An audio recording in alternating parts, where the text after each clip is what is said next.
بسم اللہ الرحمن الرحیم، السلام علیکم ورحمۃ اللہ وبرکاتہ۔ چیپٹر نمبر 6 کا لیسن نمبر 3 ہے صحابیات کرام رضی اللہ تعالیٰ عنہ کے بارے میں۔ اس میں بھی 3 صحابیات کا ذکر ہے جی، اور جیسے میں پچھلی ویڈیو میں بتا چکا ہوں، حضرت ام ایمن، حضرت ام عمارہ اور حضرت اسماء بنت ابی بکر رضی اللہ تعالیٰ عنہ۔ تو جناب ان کا بھی تعارف بھی پڑھتے ہیں، ساتھ کچھ ایکسٹرا شارٹ کوسچن بھی شاید بن سکتے ہیں، وہ بھی دیکھ لیتے ہیں، لانگ بھی دیکھ لیتے ہیں، مگر پہلے ہم سیکیوز دیکھتے ہیں۔ حضرت اسماء نے وفات پائی سن 73 ہجری میں۔ حضرت ام ایمن کی قبر مبارک کہاں واقع ہے؟ جنت البقیع میں واقع ہے، مسجد نبوی کے بالکل قریب۔ نبی اکرم صلی اللہ علیہ وسلم نے حضرت اسماء کو والدہ کے ساتھ اس نے سلوک کیوں فرمایا؟ صلہ رحمی کی وجہ سے، کیونکہ ان کی والدہ نے اسلام قبول نہیں کیا تھا۔ حضرت اسماء کس کی صاحبزادی تھیں؟ حضرت ابوبکر رضی اللہ تعالیٰ عنہ کی صاحبزادی تھی۔ یہ ماما کی جنگ کن کے ساتھ ہوئی تھی؟ یہ مسلمہ کذاب تھا، یعنی جو نبوت کے جھوٹے دعوے دار تھے ان کے ساتھ جناب حضرت ابوبکر صدیق رضی اللہ تعالیٰ عنہ نے جنگ کی تھی۔ مندرجہ سوالات کے مختصر جوابات دیں۔ حضرت ام ایمن کی ہجرت کا واقعہ لکھیں، پیج نمبر 134۔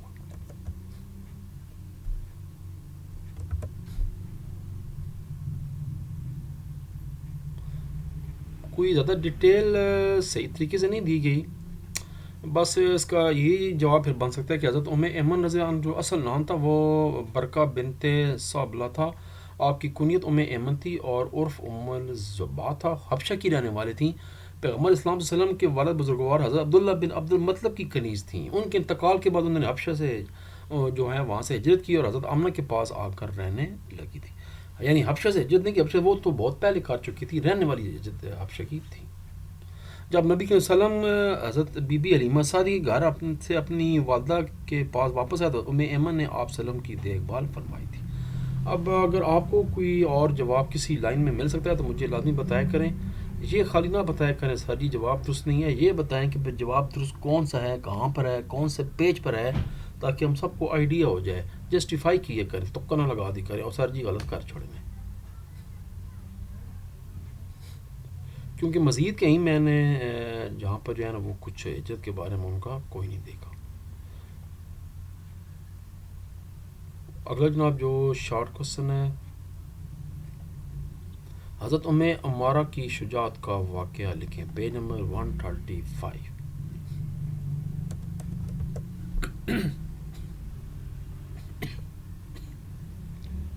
یہ جی آپ غزوہ احد میں بھی شریک ہوئی تھیں اور نہایت پامردی سے لڑی تھیں۔ جب تک مسلمان فتح یاب تھے وہ مشک میں پانی بھر کر لوگوں کو پلا رہی تھیں، لیکن جب سخت وقت آیا تو حضور اکرم صلی اللہ علیہ وسلم کے پاس پہنچیں اور سینہ ان کے آگے کھڑی ہو گئیں، سینہ سپر ہو گئیں۔ کفار جب آپ پر پڑتے تھے تو تیر و تلوار سے روکتی تھیں۔ حضور اکرم صلی اللہ علیہ وسلم نے فرمایا کہ میں احد میں ان کو اپنے دائیں بائیں برابر لڑتے ہوئے دیکھتا تھا۔ ابن کمہ جب گرجتا ہوا حضور اکرم صلی اللہ علیہ وسلم کے پاس پہنچ گیا تو ام عمارہ نے بڑھ کر روکا، چنانچہ کندھے پر زخم آیا اور نشان پڑ گیا، یہاں تک کرنے کے بعد آخری لائن۔ بعض روایتوں میں کہ انہوں نے ایک کافر کو قتل بھی کیا تھا۔ احد کے بعد بیت رضوان، جنگ خیبر اور فتح مکہ میں بھی انہوں نے شرکت کی تھی۔ سبحان اللہ۔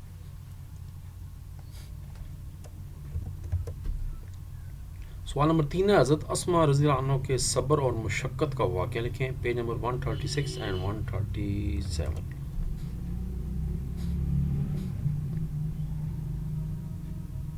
یہ جی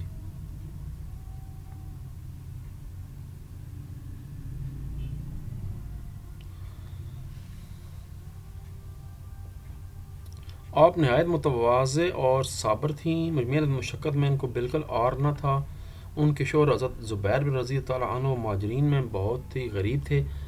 حضرت بی بی اسماء رضی اللہ عنہ جب ان کے گھر میں آئیں تو گھر میں کوئی خادم نہ تھا، گھر کا سارا کام خود کیا کرتی تھیں، یہاں تک کہ اونٹ گھوڑے کا گھاس دانا اور اس کام وغیرہ بھی خود انجام دیا کرتی تھیں۔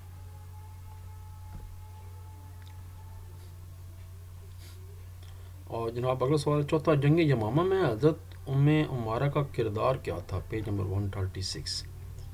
اپنے بیٹے کے ساتھ جو ہے نا یہ دونوں شریک ہوئے تھے ابو بکر صدیق کی قیادت میں اس جنگ میں، جو کہ مسلمہ کذاب کے بارے میں کے خلاف تھی۔ یہ جی پیج نمبر 136 ابو بکر صدیق رضی تعالیٰ عنہ کے عہد میں جب جنگ یمامہ پیش آئی تو مسلمہ کذاب جو کہ جھوٹے مدعی نبوت سے مقابلہ تھا، ام عمارہ اپنے بیٹے حبیب رضی اللہ عنہ کو لے کر روانہ ہوئیں۔ جب مسلمہ نے ان کے بیٹے کو شہید کر دیا تو انہوں نے منت مانی کہ یا تو وہ مسلمہ کو قتل کر دیں گی یا خود جان دے دیں گی۔ یہ کہہ کر تلوار کھینچی اور میدان جنگ کی طرف روانہ ہوئیں اور اس پامردی سے مقابلہ کیا کہ 12 زخم بھی کھائے اور ایک ہاتھ بھی کٹ گیا۔ اس جنگ میں مسلمہ بعد میں مارا گیا تھا۔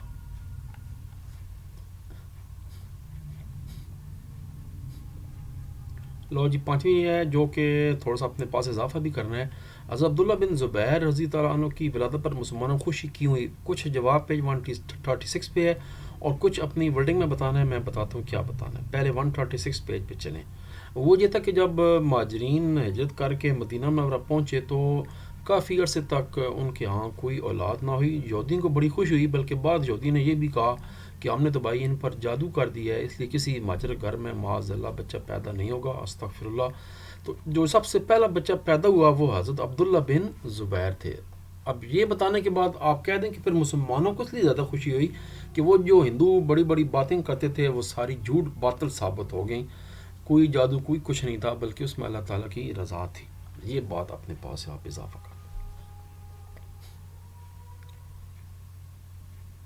حضرت ام ایمن کی محبت نبی صلی اللہ علیہ وسلم کے واقعات لکھیں، پیج نمبر 134 اینڈ 135۔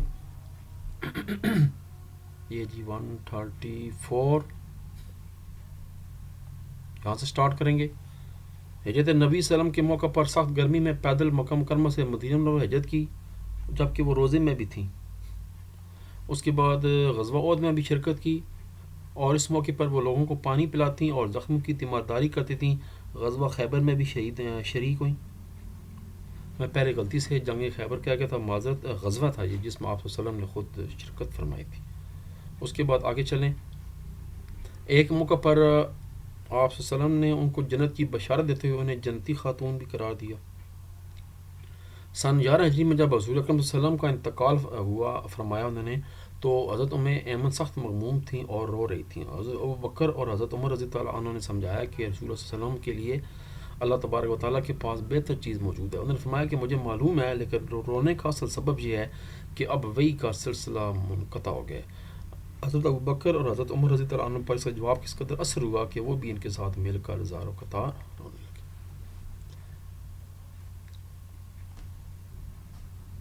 یعنی جو سب سے بہتر علم کا ذریعہ ہے وہ وحی ہوتی ہے۔ تو جب آپ صلی اللہ علیہ وسلم پر نبوت ختم ہو گئی، وحی ختم ہو گئی، اس کے بعد جب یہ ہے کہ جو خالص علم ہے وہ اب اترنا ختم ہو گیا، کیونکہ دین کو مکمل کر دی گیا ہے قرآن پاک کی شکل میں۔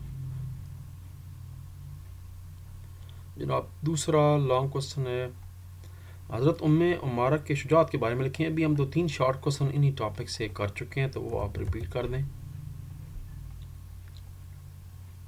یہاں سے شروع کر دیں، حالات زندگی سے۔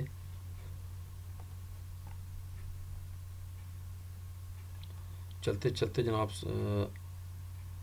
اس کے بعد یہ والا پیراگراف بھی کر دیں، اس کی ضرورت نہیں ہے، یہ تھوڑا سا اس سے ریلیٹڈ نہیں ہے،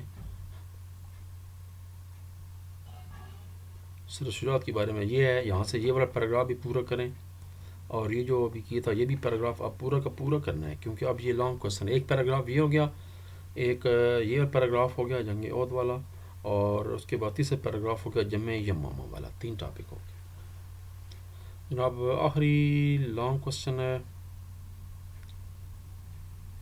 حضرت اسماء رضی اللہ تعالیٰ عنہ کی صفات اخلاق کا تذکرہ کریں۔ پیج نمبر 137 پہ اس کا پورا جواب ہے۔ یہ ہے جی، صفات اور اخلاق۔ نکی کی طرف مائل رہتی تھیں۔ حضرت حضور اکرم صلی اللہ علیہ وسلم ایک مرتبہ نماز کسوف پڑھے تھے، نماز کو بہت طول دیا تو اسماء کو غش آ گیا اور سر پر پانی چھٹکنے کی نوبت آئی۔ چلتے چلتے جناب غربت کی وجہ سے ناپ تول کر خرچ کرتی ہیں۔ آپ صلی اللہ علیہ وسلم سمجھایا کہ پھر اللہ بھی ناپ تول کر دے گا۔ اس وقت سے یہ عادت چھوڑ دی، نتیجہ یہ ہو کہ آمدنی وافر ہوگی، پھر کبھی تنگ دست نہ۔ اگر آپ ناپ تول پر خرچ کریں گے تو پھر یاد رکھیں ملے گا بھی ناپ تول کر ہی آپ کو۔ جو آپ کے پاس ہے اس کو بس خرچ کر دیں، اپنی ضروریات کو پورا کریں۔ وہ بڑا ایک مشہور محاورہ ہے کہ پیسے کو دھوپ پر رکھیں، خود چھاؤں میں بیٹھیں، اس کو استعمال کریں۔ اللہ تعالیٰ نے آپ کو دیا ہے تو اس کے اپنے زندگیوں کو آسان کریں۔ یہ نہ سوچیں کہ آخری عمر کم ہو سی، آخری عمر کے پتہ ہو ہی نہیں تو پھر کدھر کام آئے گی، وہ پیچھے نو کم ہو سی، اپنی زندگی کم از کم بہتر گزارنے کی کوشش کریں. اور یہ لکھا ہوا ہے کہ جب آپ فیاض ہو جائیں تو اللہ تعالیٰ پھر آپ کو اور دینا شروع کرے، جو آپ کی ضرورت بڑھیں گی اللہ تعالیٰ آپ کو اور دے گا. مگر یاد رکھیں اس میں اسراف نہیں کرنا، یہ قرآن پاک میں واضح لکھا ہوا ہے کہ کھاؤ پیو جتنا بہترین، مگر اسراف نہ کرو. اللہ تعالیٰ اسراف کرنے والوں کو پسند نہیں فرماتا، یعنی فضول خرچی نہیں کرنی. آپ کو جو ضرورت ہے بے شک پہنیں کھائیں پئیں، ضرورت سے زیادہ جو ہے نا وہ ضائع نہ کریں، وہ رزق ہے، وہ رزق کا ضیاع ہے. حضرت اسما رضی اللہ کی صفات ٹھیک ہو جی. یہ پیج 137 میں نے بتایا تھا، یہ جناب آپ کا یہاں پر ختم ہو جائے گا صلہ رحمی والے ٹاپکس، یہ والا. تو جناب اگلا لیسن ہے صوفیاء کرام کے بارے میں، اور اس کے لیے پھر ملاقات ہوتی ہے اگلے لیسن کے ساتھ. تب تک اجازت.